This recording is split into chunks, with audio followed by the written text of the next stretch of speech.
1반 그리고 3반 학생 여러분, 네, 방금 원격 수업으로 이제 진행하게 되었다는 이야기를 듣고 영상을 만들었습니다.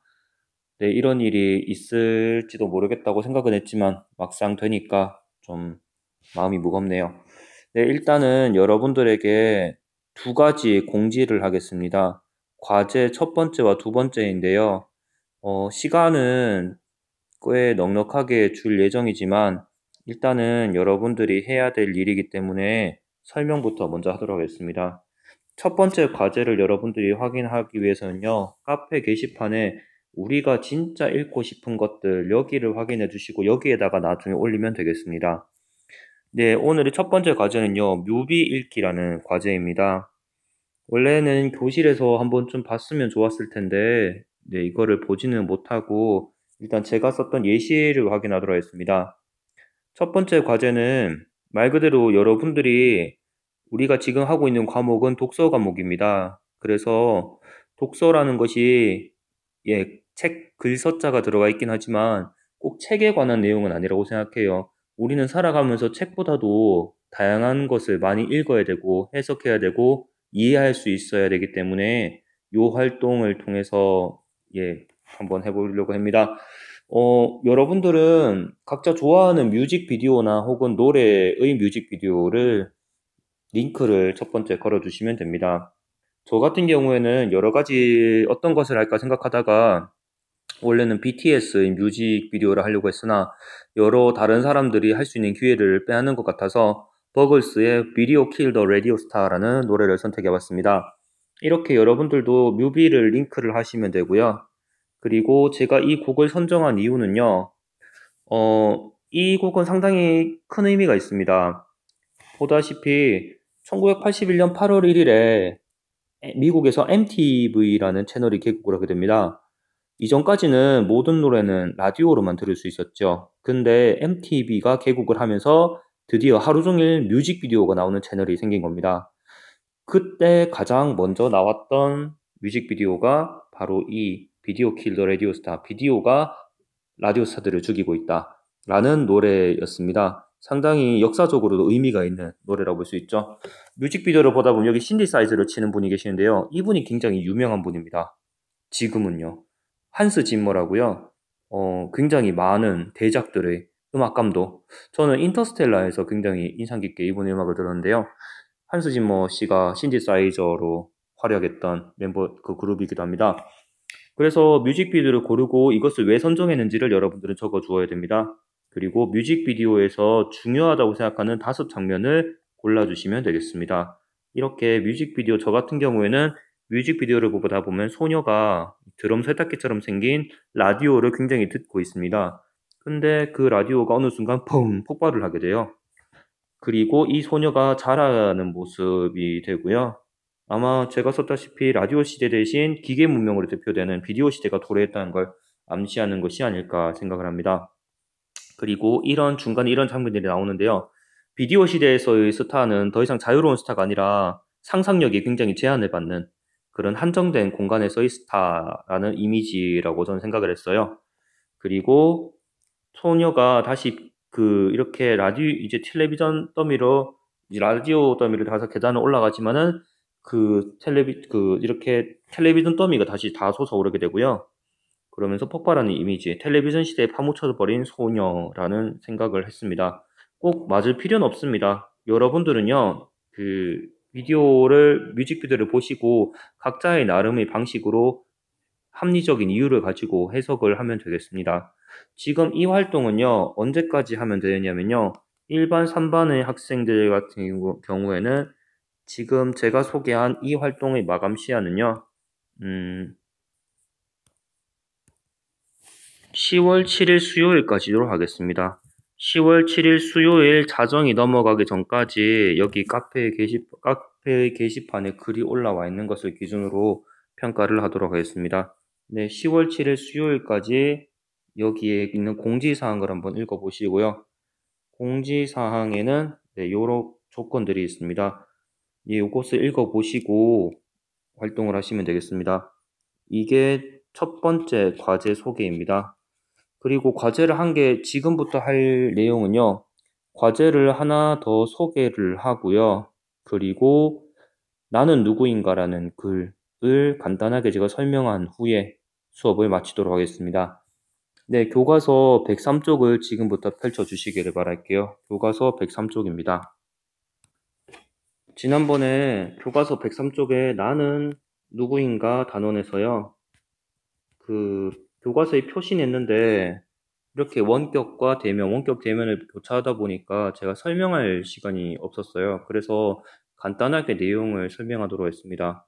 물론 읽어보면 이해가 되는 내용이지만요. 그래도 한번 제가 봤던 글의 내용과 주제를 설명하도록 하겠습니다. 이 글의 시작은요, 103쪽에서 칸트의 견해를 인용한 데 시작합니다. 이 글은요, 대표적으로 전문가의 견해 혹은 철학자의 견해를 인용하면서 자신의 주장의 논거를 삼는 내용 전개 방식을 택하고 있어요. 칸트의 견해를 인용하면서 이렇게 묻습니다. 인간은 무엇인가? 라는 질문을 던져요. 그리고 이것과 비교해서요, 소크라테스의 이야기를 적습니다. 소크라테스는 너 자신을 알라 라는 질문으로 유명하죠. 적을 사람은 적고 안 적고 그냥 볼 사람들은 봐도 상관없습니다. 이 얘기를 하면서요. 인간과 너, 인간과 나 혹은 너 혹은 나 대척점에서 인간과 나는 똑같다 똑같지 않다 똑같지 않다라고 한 데서 전제합니다. 이게 이 글의 핵심이에요. 인간과 너 혹은 나는 똑같은 존재가 아니다라고 하는 게 이 글의 핵심입니다. 그러면서 이야기를 좀 다른 이야기를 꺼내게요. 고대 그리스의 철학자에 대한 이야기들을 꺼냅니다. 고대 그리스 철학자들은요, 우리가 당연하게도 나는 누구인가에 관심을 가졌을 것 같지만 그렇지가 않았다고 합니다. 고대 그리스 철학자들은 초기에 우주와 자연, 나와는 좀 동떨어진 것들에 먼저 관심을 가졌다고 해요. 이게 좀 웃긴 이야기는 하지만 그 이후에 나라는 주제에 대해서 관심을 가지게 되었는데 이것은 굉장히 당시에는 좀 조잡하고 수준이 낮은 그런 단계였다고 글쓰는 이야기하고 있습니다. 이후에 점점 나는 누구인가라는 주제에 대해서 철학자들이 탐구를 하기 시작했는데요. 그 과정에서 내성이라는 개념이 나왔다고 합니다. 내성이라는 것은요, 글에 쓰여져 있는 설명으로 봐서는 일종의 명상인 것 같은데요. 내가 스스로가 누구인지를 성찰하고 돌아보는 그런 과정이라고 합니다. 그러니까 내가 보는 나 정도가 되겠죠. 근데 상식적으로 생각해봐도 이게 좀 웃기잖아요. 내가 나를 객관적으로 평가하고 정확하게 이해한다는 게 참 어려운 일이잖아요. 그런 점을 사르트르와 휴미라는 사람이 비판했다고 합니다. 뭐라고 비판했는고 하니 교과서의 내용을 인용하자면 야, 상식적으로 기차에 타고 있는 사람이 기차의 바닥을 볼 수 있는 건 기차 바닥을 보면서 자기가 어디로 가고 있는지 어떻게 하냐? 라고 이야기를 했다고 합니다. 내가 나 자신을 어떻게 정확하게 파악할 수 있냐? 그건 말이 안 된다. 라면서 내성을 비판했다고 합니다. 그러면서 이 글의 끝판왕이 나옵니다. 벌써 몇 명 왔어요. 칸트 나왔고, 소크라테스 나왔고, 고대 그리스 철학자 사르트르 흉까지 나왔는데, 이제 끝판왕 나옵니다. 부버라는 사람을 등장시킵니다. 부버의 저서에 나와 너라는 책을 소개하면서요, 이렇게 이야기를 합니다. 나라는 존재를 파악하기 위해서는 이런 방법으로는 알 수가 없다. 나를 정확하게 이해하기 위해서는 나의 주변 관계를 살펴야 된다. 라고 이야기를 합니다. 예를 들어서요, 블랙홀을 발견을 할 때는요, 블랙홀은 관찰이 불가능하잖아요. X선이든 빛이든 모두 다 흡수해버리니까. 그러니까 블랙홀의 존재를 확인하기 위해서는 블랙홀의 주변을 살펴야 되죠. 주변의 공간이 어떻게 왜곡되어 있는가, 그것을 지나가는 빛이 어떻게 굴절되는가, 블랙홀의 주변을 살펴봄으로써 저기 블랙홀이 있구나, 블랙홀의 존재를 알 수가 있게 되는 거죠. 마찬가지로 나도 나의 주변을 통해서 나가 누구인지를 정확하게 알 수가 있다. 그 이야기를 하고 있는 겁니다. 그러면은 나는 어떤 관계를 맺고 있는고 하니 이 글에 따르면요, 부버의 책에 따르면은 나는 딱 두 가지의 관계밖에 맺을 수가 없습니다. 그 중에 첫 번째가 나와 너의 관계, 그리고 나와 그것의 관계입니다. 예를 들어 보겠습니다. 회사에 다닌다고 생각을 해볼게요. 그러면 예를 들면은 김대리 정도 되겠죠. 김대리는 항상 회사 동료들과 어울리긴 하지만은 항상 열심히 성실하게 일하는 모습을 보여야 되고 사회생활을 잘하기 위해서 굉장히 사교적인 모습을 보여야 될 겁니다. 그리고 굉장히 유능한 모습을 보여야 되겠죠. 근데 이거는 월급을 주기 때문에 그런 거지 이게 김대리의 본 모습은 아닐 거란 말이에요. 김대리가 집에 갔을 때 누군가의 아내 혹은 남편이라고 생각을 해봅시다. 가끔씩은 웃을 수도 있고 가끔씩은 화를 낼 수도 있고 속상할 때는 울음을 터뜨릴 수도 있고 그리고 짜증을 내거나 아니면은 굉장히 성실할 때도 있지만 불성실할 때도 있다. 이렇게 그것의 관계와 너의 관계는 굉장히 다르다는 겁니다. 이것이 굉장히 단편적인 관계라면은 이것은 온전한 관계, 나의 온 모습을 보여주는 이게 진짜 관계라는 이야기입니다. 결론입니다. 이 글에서 글쓴이는 이렇게 얘기하고 있습니다. 풍요로운 삶을 위해서는 우리가 좀 더 행복하고도 좀 더 의미 있는 삶을 살기 위해서는 나와 그것의 관계보다는 나와 너의 관계를 많이 맺는 것이 중요하다라는 것이 이 글의 주제입니다. 나가 누구인가는 내 주변의 관계를 통해서 알 수 있는데 내 주변의 관계가 나와 너의 관계가 많은가, 나와 그것의 관계가 많은가를 성찰해 보라는 이야기를 하고 있습니다. 그러면서 나와 너의 관계가 많아지는 것이 의미 있는 삶을 위해서 중요하다 하는 것이 103쪽부터 110쪽의 내용입니다. 아직까지 책을 읽어보지 않은 사람이 있다면 이 이야기를 듣고 한번 책을 읽어보시기를 바랍니다. 우리는 지금까지 첫 번째 과제 1에 대한 이야기를 했습니다. 뮤직비디오 10월 7일까지 제시하는 과제였고요. 그리고 두 번째 이야기로 103쪽에서 110쪽까지의 이야기를 했습니다. 마지막으로 과제 2에 관한 이야기를 하고 오늘 수업을 마치도록 하겠습니다. 과제 2는요. 참고로 말하자면은 9월 21일까지 카페에 해당하는 곳에 작성을 해주시면 되겠습니다. 첫 번째 과제는 그 뮤직비디오 과제는요. 10월 7일까지고요. 지금 이야기하는 과제는 9월 21일까지입니다. 지금 이 과제는요. 아마 이런 일이 있을 거라고 대충 예상을 하고 113쪽부터 이어지는 어떤 사진을 찍고 싶은가에 관한 내용입니다. 네, 그러면 지금부터 그 이야기를 설명하도록 하겠습니다.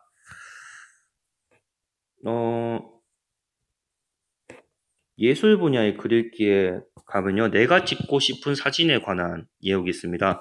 여러분들 여기서 내가 찍고 싶은 사진 활동이라는 여기에 들어가시면은 내용의 전체를 확인할 수가 있는데요. 지금부터 그 이야기를 해보도록 하겠습니다.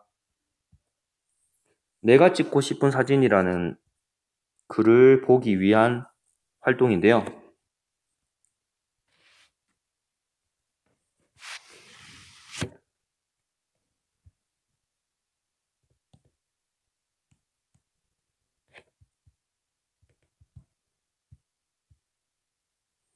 네, 혹시 노트북이 있는 사람은요, 노트북인 사람은 이 URL 주소를 입력해 주시고요. 스마트 기기로 보고 있는 사람은 또 다른 스마트 기기를 하나 더 가져와서 이 QR코드를 인식해 주시기를 바랍니다. 여기에 들어가면 뭐가 있냐면요.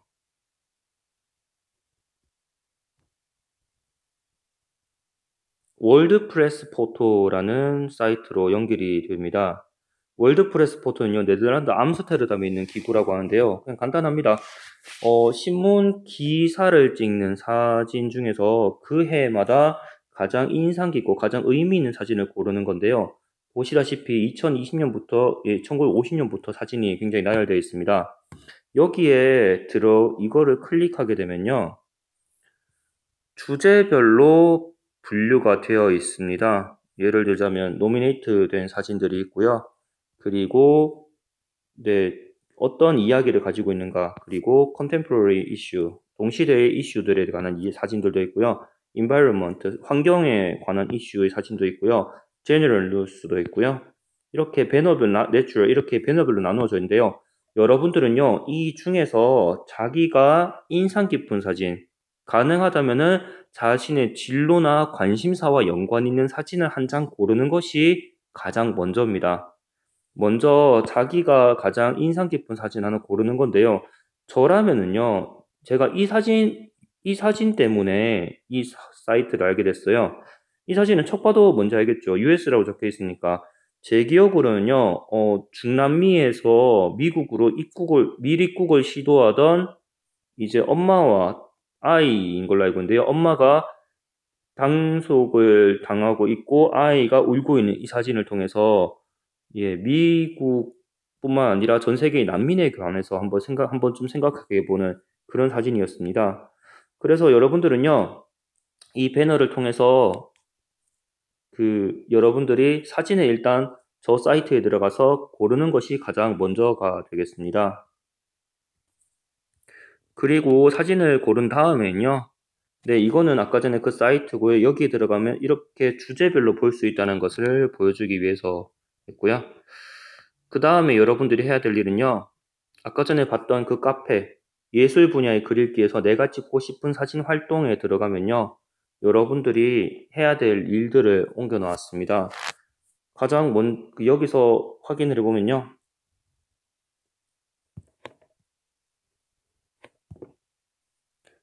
네, URL 주소를 통해서 여기 접속을 한 다음에 연도별 주제별로 검색하면서 내 진로와 내 흥미와 내 관심사와 연관된 사진을 한 장 고릅니다.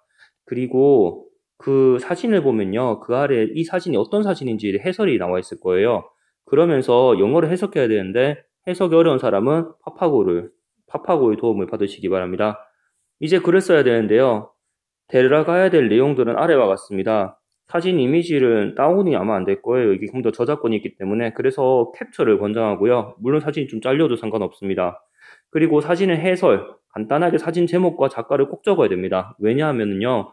나중에 여러분들의 학생부에다 적을 내용이기 때문이에요. 여러분들의 학생부에 이 활동이 들어가면은 꽤 멋있을 거라고 생각해요. 국어 시간인데 영어가 나오잖아. 그래서 좀 멋있게 한번 적어볼 생각입니다. 그리고 이 사진을 왜 선택하게 됐는지를 적어주셔야 되고요. 이 사진과 연관 지을 수 있는 최근 뉴스와 다른 사례를 적어주세요. 그리고 4-5번에는 여러분들의 생각을 간단하게 적어주시면 되고요. 잘 모르겠다. 그리고 4-7번 꼭 사진과 인용 기사의 링크를 꼭 복붙해 주세요. 잘 모르겠으면 아래 사진을 제가 한 예시입니다. 저는 이 사진을 골랐고요. 이 사진의 제목과 작가와 제목을 골랐습니다. 그리고 그 옆에 있는 해설들을 간단하게 요약을 했고요. 그리고 그것과 관련이 있는 요즘에 태국 왕실에 대한 저항 운동이 있습니다. 그것과 관련해서 이렇게 사진 링크를 붙였고 기사 링크를 붙였고 사진을 캡처해서 갖다 놨습니다.